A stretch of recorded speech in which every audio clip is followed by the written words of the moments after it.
بہت سے لوگ جو ہے نا وہ اس کے بارے میں ڈاؤٹ فل ہیں کہ یہ پرانے دور کا ایک علاج تھا، سائنٹیفک اس کے بارے میں کوئی پروف نہیں ہے کہ اس کے کوئی فوائد ہیں، حالانکہ کلیئر کٹ حدیث تو ملتی ہیں، حضرت جبرائیل نے غالباً سکھایا اللہ کے نبی صلی اللہ علیہ وسلم کو.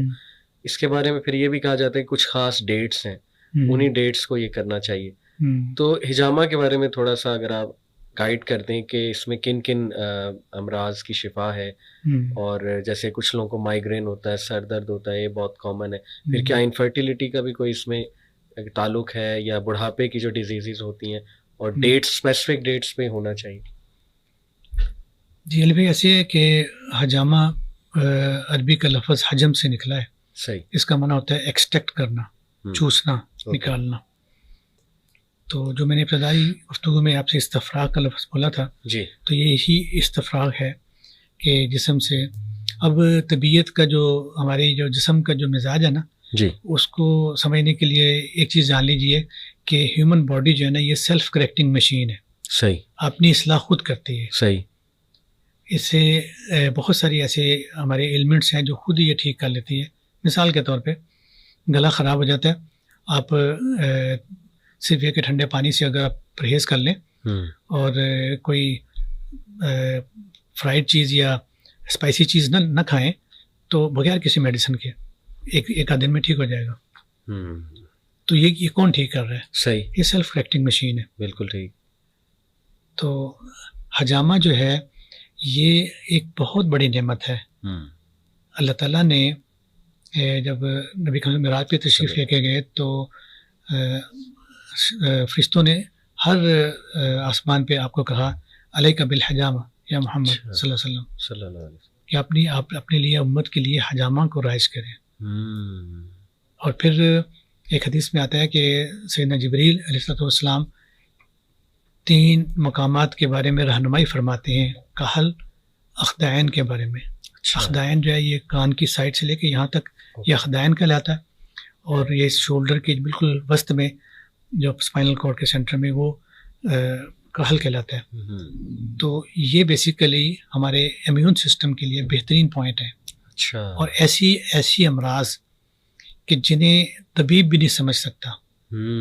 دیکھیے یہ میں بصیرت طبیب ایک اپنی شکست مان رہا ہوں. صحیح. بعض معالجین نہ مانے، لیکن میں مانتا ہوں کہ بہت سی بیماریاں ہمیں نہیں پتہ چلتی.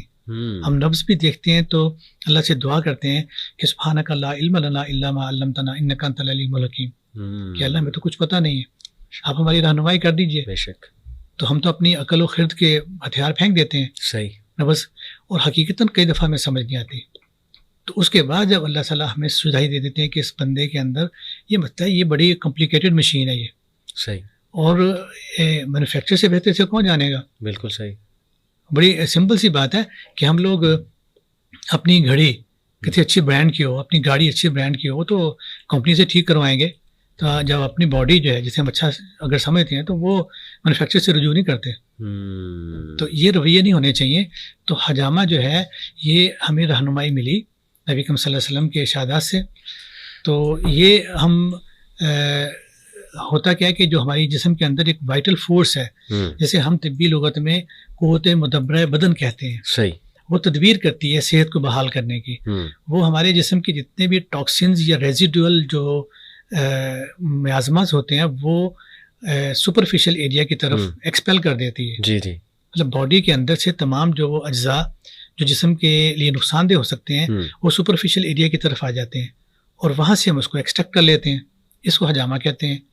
اور جہاں تک تعلق ہے کہ آپ نے فرمایا کہ یہ انفرٹیلٹی کے لیے یا مگرین کے لیے، جی، تو یہ اس کے بارے میں تو نہیں کچھ ایسا کہوں گا، لیکن ایک حدیث بیان کر دیتا ہوں کہ نبی نے فرمایا کہ من احتجم 17 19 اور 21 کان شفاء من کل داء، کہ جس نے 17 19 21 تاریخ کو جس نے حجامہ کروایا اسے ہر مرض سے شفا ملی. اچھا.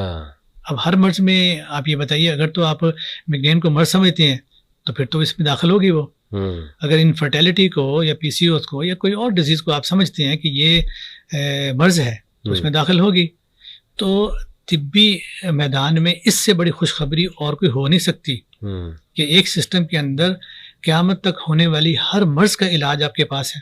جی اس سے بڑی خوشخبری کیا ہوگی؟ بالکل صحیح. اچھا اب اس کے لیے یہ 3 تاریخوں کی جو وضاحت نے فرمائی جو میں طبی نقطہ نظر سے بسیط ایک طالب علم سمجھ پایا ہوں وہ آپ کے سامنے رکھ دیتا ہوں کہ جس طرح سمندر کے اندر مد و جزر ہوتا ہے اسی طرح انسان کی طبیعت کے اندر بھی کچھ چیزوں کا ہیجان پیدا ہوتا ہے.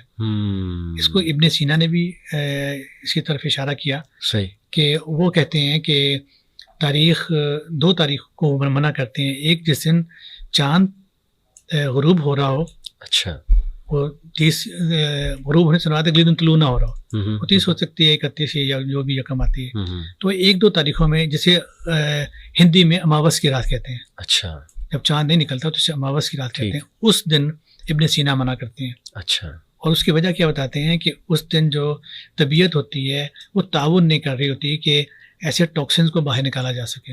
اچھا حجامہ کرنا فائدہ مند نہیں رہے گا. ٹھیک. تو نبی کریم صلی اللہ علیہ وسلم نے وہ جو 3 تاریخیں بتائی ہیں ان تاریخوں میں یہی جو قوت ہے وہ ہجان میں ہوتی ہے. اوکے. اور امراض کے جو اسباب ہیں ان کو نکالنے میں یہ بڑی معاون ہوتی ہیں یہ دن. تینوں طاق تاریخی ہیں, قمری تاریخی. صحیح صحیح. اور ہم نے اس کے بڑے اچھے نتائج دیکھے ہیں. تو اس لیے یہ 3 چیزیں تو ہیں. ایک عام طور پہ جس طرح آپ نے بھی اپنے سوال میں یہ بات رکھی کہ یہ مسنون تاریخیں, ایک چیز کا یہاں پہ میں وضاحت کر دوں کہ مسنون تاریخیں نہیں یہ کہلاتی ہیں بلکہ یہ معین تاریخیں کہلاتی ہیں. اچھا. مسنون ساری کی ساری تاریخیں. ٹھیک. آپ صلی اللہ علیہ وسلم جب فتح مکہ پہ آئے, مدینہ سے مکہ مکرمہ تشریف لائے, تو راستے میں آپ نے احرام کی حالت میں آپ نے حجامہ کروایا. اچھا. تو وہ تو یہ 3 تاریخیں نہیں تھیں. صحیح. اسی طرح ایک دفعہ آپ اونٹ سے نیچے اترتے وقت آپ کے پاؤں پہ موچ آ گئی. صحیح. تو آپ نے موچ والی جگہ پہ حجامہ کروا لیا. بالکل ٹھیک. تو آپ یہ بتائیے نہ یہ جگہ اس سے ہمیں رہنمائی ملتی ہے کہ تکلیف والی جگہ مسنون ہوتی ہے. صحیح صحیح. جہاں تکلیف ہو وہاں کروا لینا مسنون ہے. کسی کی کونی پہ اگر کو مسئلہ آ گیا تو وہاں. اب درد شقیقہ کی صورت میں آپ صلی اللہ علیہ وسلم نے اپنے سر کے اوپر حجامہ کروایا. صحیح. اور احرام کی حالت میں بھی کروا لیا. بالکل ٹھیک. تو اس کا یہ مطلب ہوا کہ ہمیں پورا مہینہ سوائے طبی نقطہ سے جو ایک بات میں نے آپ کے سامنے رکھی, باقی کسی بھی وقت کسی بھی دن کروایا جا سکتا ہے. بالکل ٹھیک. کچھ لوگ جو حدیث کے سے واقفیت اور محبت رکھتے ہیں وہ حافظ ابن قیم رحمۃ اللہ علیہ کی بعض حدیث ہیں, روایت ہیں جن میں بدھ کے روز اور منگل کے روز اور دیگر کسی اور روز منع کیا گیا ہے, لیکن وہ ساری صحت کے لحاظ سے ضعف کے درجے پر ہیں. صحیح. تو وہ اس طرف نہیں جانا چاہیے.